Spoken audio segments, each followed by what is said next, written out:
কৃষ্ণ বাণী অনুসারে মানুষের জীবনে কষ্টের মুহূর্ত আসবেই। এই কষ্টের মুহূর্তগুলি আমাদের জীবনকে সুন্দর করে তোলে। কষ্টের মধ্য দিয়ে আমরা আমাদের ভুল থেকে শিক্ষা পাই, আমাদের আত্মশক্তি বৃদ্ধি পায় এবং আমরা আমাদের জীবনের উদ্দেশ্য সম্পর্কে আরো গভীরভাবে চিন্তা করতে শিখি।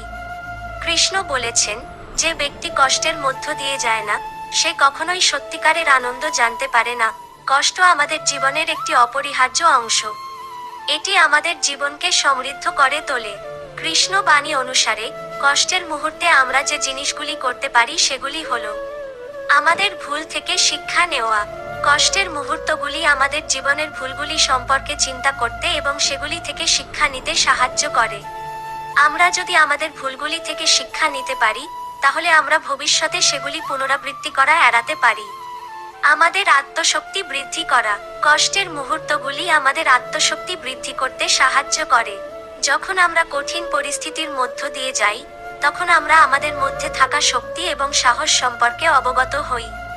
আমাদের জীবনের উদ্দেশ্য সম্পর্কে চিন্তা করা। কষ্টের মুহূর্তগুলি আমাদের জীবনের উদ্দেশ্য সম্পর্কে চিন্তা করতে সাহায্য করে। আমরা যখন কঠিন পরিস্থিতির মধ্য দিয়ে যাই, তখন আমরা বুঝতে পারি যে আমাদের জীবনের অর্থ কী এবং আমরা এই পৃথিবীতে কি করতে চাই। কৃষ্ণ বাণী অনুসারে কষ্টের মুহূর্তগুলি আমাদের জীবনের একটি উপহার। এই কষ্টের মুহূর্তগুলি আমাদের জীবনকে সুন্দর করে তোলে এবং আমাদেরকে আরো ভালো মানুষ করে তোলে। এখানে কয়েকটি কৃষ্ণ বাণী রয়েছে যা কষ্টের মুহূর্তে আমাদের সাহায্য করতে পারে। যে ব্যক্তি কষ্টের মধ্য দিয়ে যায় না, সে কখনোই সত্যিকারের আনন্দ জানতে পারে না। গীতা 18.5-8। কষ্ট আমাদের জীবনের একটি অপরিহার্য অংশ। এটি আমাদের জীবনকে সমৃদ্ধ করে তোলে। গীতা 2.40। আমাদের ভুল থেকে শিক্ষা নেওয়ার জন্য কষ্ট আসে। গীতা 2.37। কষ্টের মুহূর্তগুলি আমাদের আত্মশক্তি বৃদ্ধি করতে সাহায্য করে। গীতা 2.38। কষ্টের মুহূর্তগুলি আমাদের জীবনের উদ্দেশ্য সম্পর্কে চিন্তা করতে সাহায্য করে। গীতা 2.41।